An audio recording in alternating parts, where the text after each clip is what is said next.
Okay, hello again, everyone. Welcome back. Um, Thank you all for watching. So we've talked about the cannabis and hemp industry being the world's first compassionate industry um, with the implementation of CCC through ECO. We've talked about how that, in concert with community cafes, with the entire Hungerless Games strategy, really connects ending hunger with environmental concerns, with human rights concerns such as prohibition, legalization, etc., those associated with those larger spheres. Um, that that all of those can be linked together in a very strategic way, such as the Hungerless Games strategy, in order to simultaneously transform across all of them, and thus lead us from community cafes to a very natural connection with regenerative agricultural networks and some other very controversial conversations, specifically related to animals, livestock, meat, and animal products, et cetera, et cetera. So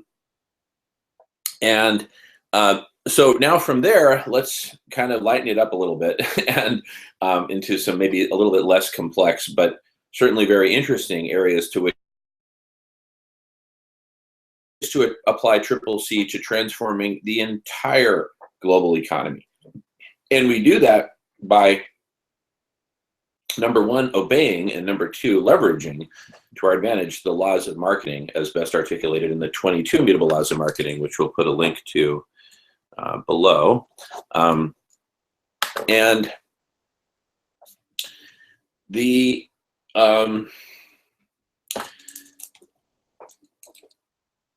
I just got an idea of interviewing Al Rise, one of the co-authors of that book. Brilliant dude. Anyway, but because so I'll pursue that. But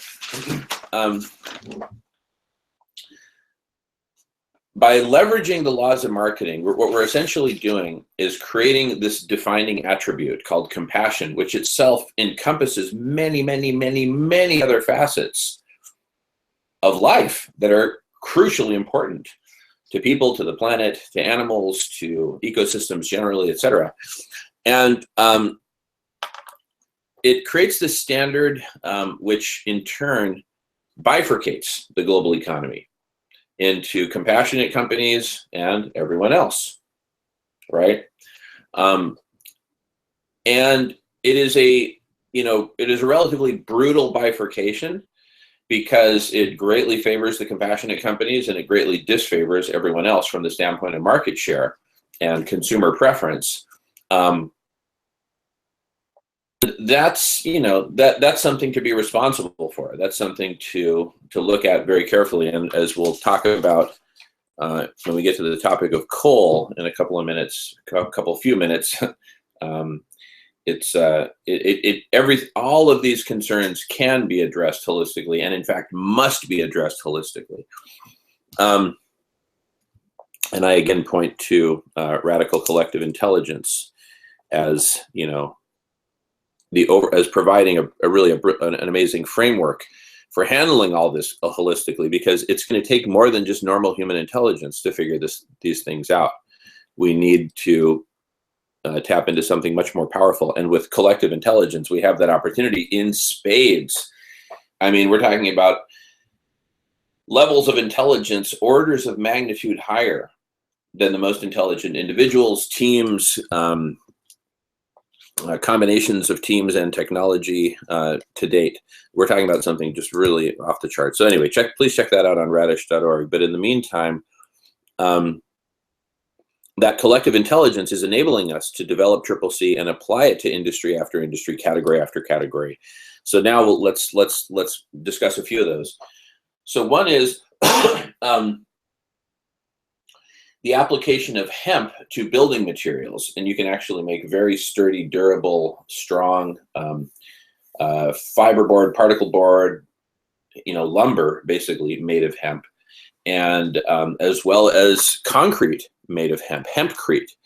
And it turns out traditional concrete made with hydraulic cement, Portland cement being the predominant subcategory, those that concrete generally, traditional concrete, is responsible for something on the order of around 10% of total greenhouse gas emissions on an annual basis. That's a huge deal. That's a huge, huge chunk, 10%. So now if you consider the potential of hempcrete, hemp, again, sequesters far more carbon per acre than any other crop. So all the uses to which we can put hemp, oh my goodness, bring them on. That's carbon sequestration, right? That's reversing the greenhouse gas emissions by sequestering them, sucking them in. I mean, it's the best thing you can possibly do. So that's one example. So be on the lookout for CCC brands of hempcrete. And back to my larger point that I was making with the bifurcation of the economy, CCC becomes this defining attribute that encompasses so many other good attributes and intentions holistically, incorporates them holistically, and gives you a singular focus that you can basically say, look, if everyone bought nothing but CCC, we would have reversed the death spiral and been on a path, a healing, regenerative path towards, frankly, a utopia beyond our wildest dreams. So that's really what's at stake here. And because CCC is so extreme, it is polarizing, right, by its very nature. Because look, either you're certified compassionate or you're not. Oh, but we give 1% to peace. Well, you know, good for you, I guess. But, you know, quite frankly, shame on you for hoarding the other 99%, right? So it is a brutal bifurcation, and certainly not fair to everyone. That is to be acknowledged. But again, as we'll discuss when we get to the topic of coal, there are ways to actually be very compassionate to everyone, even though the bifurcation and the false dichotomy is not necessarily 100% accurate, shall we say. Okay.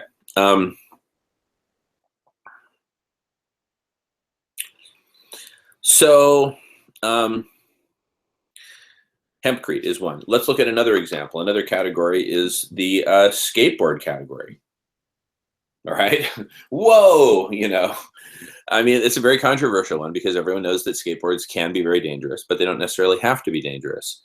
And so can you imagine a compassionate skateboard industry? Can you imagine a compassionate skateboard, a skateboard that's designed with safety in mind and designed to be used with a specific type of helmet and specific pads? In fact, why not create the whole thing as a system, as a set, as a whole, market it as a whole, and say, look, this skateboard is CCC, but it's CCC only when it's used holistically with the rest of the package. Helmet, shoulder pads, knee pads, whatever, right?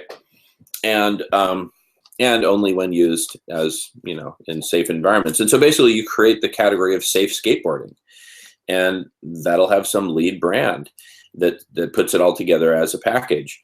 And, you know, you can imagine really cool features such as, you know, the pads. See, normally these pads, because I used to roller skate, not so much skateboard, but roller skate. So I would use these pads, and they were really hard to keep clean, right? So now what I'm envisioning are really good pads with a detachable, washable, you know, padded liner made of hemp, right? Made of hemp fabric, which itself has wonderful, wonderful properties for this application. And so then you start to, you know, kind of like combine hemp with skateboarding, you know, and they're both kind of on the fringe right now, right? Because of prohibition.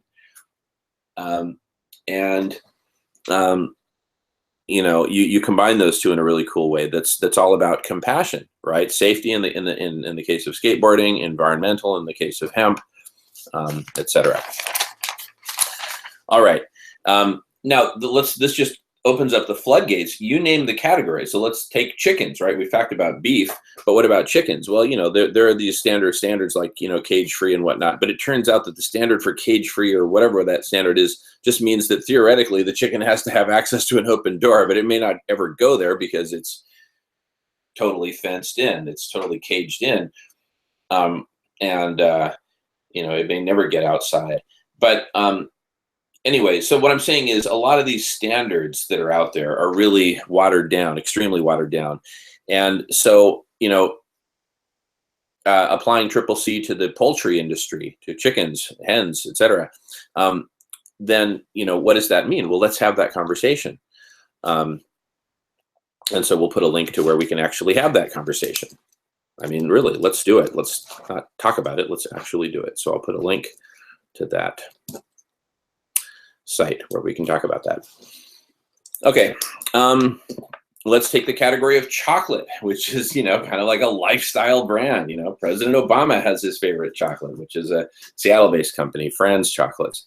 Very good chocolates, by the way. Imagine applying CCC to chocolate. What is CCC chocolate? What would that look like? Well, for one thing, it would be slave-free. So the cacao would not be sourced from slave-run plantations like in parts of West Africa.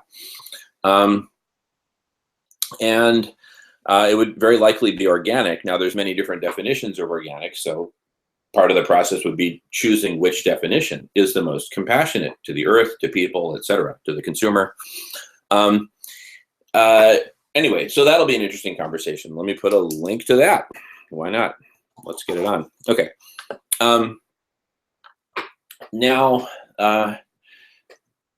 I talked about how certain industries will be negatively impacted. Well, the bifurcation itself will greatly favor compassionate companies and greatly disfavor companies which are not. And let me just take an extreme example of how that might come to be and what we can do about it. So the extreme example is the example of the coal industry, right? Can you imagine having compassionate coal? Well, I can. It would first have to be explored in the holistic framework that says, look, there is this many, billion tons of coal mined, annually. And this is the breakdown of how it's used across these different industries, predominantly electric power generation, but in some countries they still have coal run trains, et cetera, et cetera. And it's used for heating in other countries, et cetera, et cetera. So what's that total breakdown? What's the optimal, kind of glide path from this much mining and consumption of coal down to, a much smaller degree, given today's, scrubbing and sequestration technologies for scrubbing the emissions of, say, the smokestacks of the coal burning power plants. If there is a technological leap forward in how to sequester that carbon so that it doesn't even go into the atmosphere and it's sequestered in liquid or solid or some form, hey, great, that might greatly transform, what's possible in terms of, consumption of coal, mining and consumption of coal. But anyway, let's kind of be realistic here and say, look, coal's got to contract. Coal has to contract. So how do we allocate smaller and smaller amounts of coal to different sectors of the economy in different countries? And crucially, what do we do for those communities that are impacted by the loss of jobs and loss of revenue from losing their coal mining industries?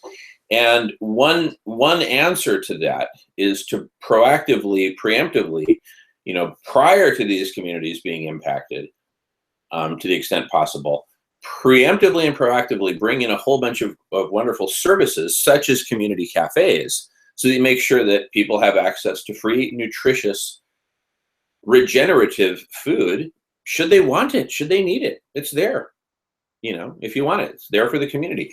And likewise, and we talk about this elsewhere on Radish and Ichi, that how the community cafes are really the center of a much larger concept, which is the compassionate community, where many other vital social services are provided in a scalable way, in a very, very efficient way, including but not limited to healthcare, housing, senior services, parks and recreation, et cetera, et cetera. So these compassionate communities are really, and then there's this other amazing concept that Crystalline came up with, which we call It Takes a Village.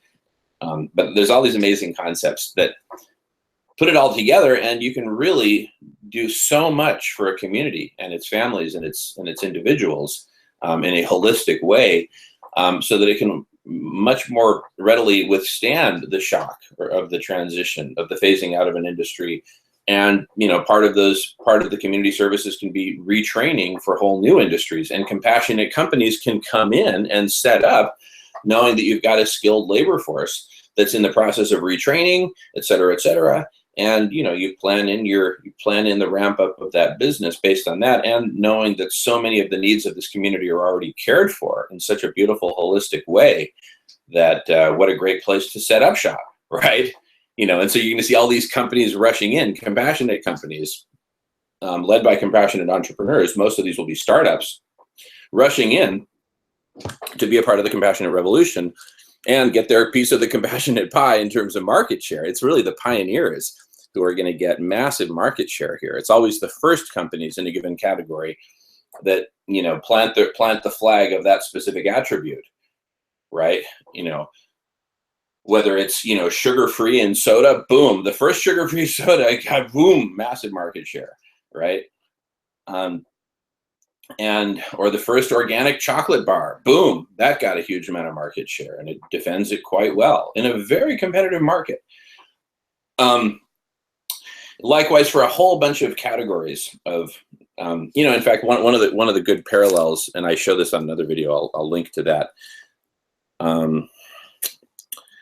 Let's see.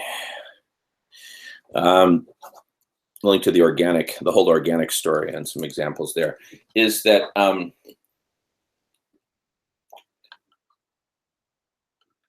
certified organic is a really good example. It's a really good parallel, because here was an attribute which could suddenly be applied to each and every category in the whole food and beverage industry, regardless of whether it made any sense at all to apply it to that. I mean, like, organic sugar, for crying out loud. I mean, it's organic anyway, I think. But, that's just one example. Hemp is just organic by nature. It doesn't need or use any agricultural chemicals. It is a weed. That's part of the beauty of it. And it grows like a weed. So it sequesters carbon like a weed. And it drinks water like a weed, very little of it. And it actually returns nutrients to the soil. So it's just this amazing plant. But anyway, so regardless of whether it really needed it or not, certified organic is applied to every single category. And the first company to adopt that standard and plant the flag for that standard, for that category, the first company to do so ran away with massive market share. Like for milk, it was Horizon. For yogurt, it was Stonyfield, right? For chocolate, it was Dagoba, and on, right? And these are just huge brands, hugely successful, hugely profitable brands. So our attribute is compassion. It's CCC, right? Which oddly enough, for food and beverage will include some form, some definition of organic. Again, we have to look at all the different definitions and standards that are out there and pick the best one, the most compassionate one. But the CCC standard will be that it's kind of like the new organic, or what organic was to all those categories of the food and beverage industry. CCC will be, but to all the categories of all industries, including but not limited to food and beverage, but then automotive and aerospace and building materials and toys and recreation and travel and healthcare and education. I mean, you name it. You name the industry: boating, hang gliding, basket weaving. You name the industry, and there you can apply the standard of CCC to it. Why? Because you can apply the principles of CCC to it. It's that simple, and it's that complex. So let me just kind of give you some other thoughts that I have. A compassionate food industry will imply the need of farms. Well, what is a compassionate farm? Well, actually, if you look at it holistically, a compassionate farm, yes, it is a thing, but it is but critically important, it's part of a larger agricultural network. And if optimized as such, as a regenerative agricultural network, then it has the opportunity to do things holistically, like, for example, planned grazing that can span multiple different farms, where you get a larger herd that can then graze in a planned way, which is planned holistically, to maximize benefit for the entire ecosystem and the entire community, and for the long term. So it's just really beautiful stuff, how this works, and how it, different aspects of the economy are there, because it's all interconnected. So we can highlight these connections and actually optimize the connections and build those optimized connections into the international standards for CCC. So we can literally create these optimal blueprints for the global economy of the future, for the compassionate economy, and go industry by industry, or not us go, but as compassionate entrepreneurs, step up and say, wow, I love this. I want to be a part of it. My passion has always been, I don't know, cookies. Okay, great. Make the first CCC cookie brand of cookies and run with it, right? Will they be gluten-free? I don't know. That's for the, the baked goods association, compassionate association of bakers, to come together, and nutritionists and whatnot, and say, all right, let's figure this out, right? What is a compassionate cookie? What is a compassionate loaf of bread, right? What is a compassionate frozen food, right? A lot of frozen foods should never have been frozen in the first place. There's a lot of alternatives to have the same exact nutrition, taste, and meal without going the frozen route. So, how do we manage for that? It's similar to the conversation of coal, right? We want to allocate for a certain amount of frozen industry, but we don't want to, but it's generating way too many carbon emissions. So which industries is it justifiable, which categories of food products, food and beverages, is it justifiable to have frozen? And, B, how do we get the frozen industry to sort of pay it forward? And, of course, do everything as efficiently as possible. So redefine standards for frozen, manufacturing, packing, transport, retail, distribution, et cetera. How do we define standards for all that to both minimize carbon footprint and just maximize the achievement of the CCC aims, right? That telos, that aim of achieving a whole world. And then also, to what extent do we need for the frozen industry generally to kind of pay it forward? And of course, they'd pass it on to the consumer. So the consumer pays the price. They're paying the true, full, fair price. That's a whole new concept. But you see, CCC is the thing that enforces it. Now, you'll say, well, that'll make it more expensive. Well, sure, for certain categories, it naturally will. For others, it'll be the opposite. For others, it'll be about break even. But in all cases, including the ones for which we make the products more expensive or the services more expensive, you have the huge benefit of that we're putting compassion in fashion. So people might spend more, but they'll also be able to wear it in a sense, right? In a very real sense, if it's clothing, but also in a very real sense, if it's any other product or service, like let's say it's a bottle of wine.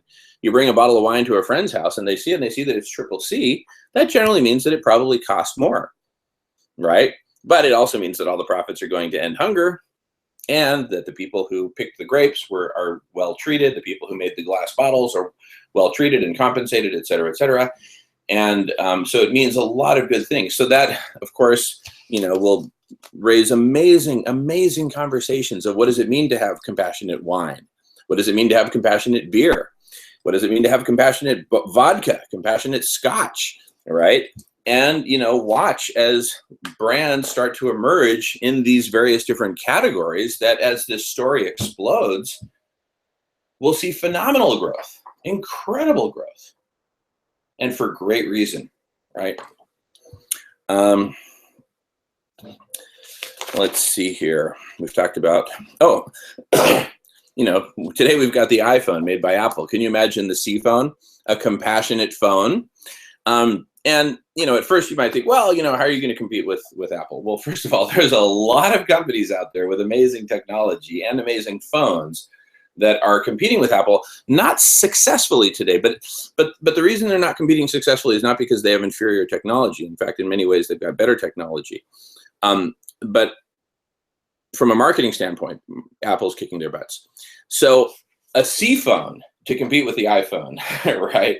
To leapfrog the iPhone in so many ways, because it'll be designed. So what I'm suggesting is some of these companies that have amazing technology, which may have very little profitability or may actually be losing money, we create a sort of a federation of these that can come together and pool their technology to create the C phone.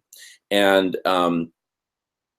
so every aspect of it will be compassionate, from the sourcing of its metals, because it will need some rare earth metals, let's face it, but it will make darn sure that they are sourced from compassionate mining operations, the polar opposite of these slave-run environmental disasters that are happening in places like the Congo, in order to get precious metals out. So if you warlords can line their pockets, and so that Apple can get their precious metals. Well, not so with the C phone. No way. We verify that these are sourced from compassionate mines. And if there is not a single compassionate mine in the world for a given metal, we don't use that metal until there is a compassionate mine, right? And of course, this all shines a bright light on that whole story. There's a great book called Blood and Earth that talks about how slavery is a huge amount of the global economy. You've got hundreds of millions of people and families living in slavery, in conditions of actual slavery. So we get to really drive a lot of great transformations. And then, of course, the features of the phone, but also like one key feature would be to have a replaceable battery. So right now when your iPhone dies, it's really the battery that dies, and then you throw out the whole baby with the bathwater. Right? This way, we just get rid of the bathwater, the dead battery, put in a new battery, and boom, you got a new lease on life. We may be able to do the same thing with the microprocessor and the memory, or the motherboard equivalent inside a phone. I don't know, but basically, let's make it maximally reusable and to some extent componentizable from a component, even subassembly standpoint, to make that possible. And then just imagine as we go from industry to industry.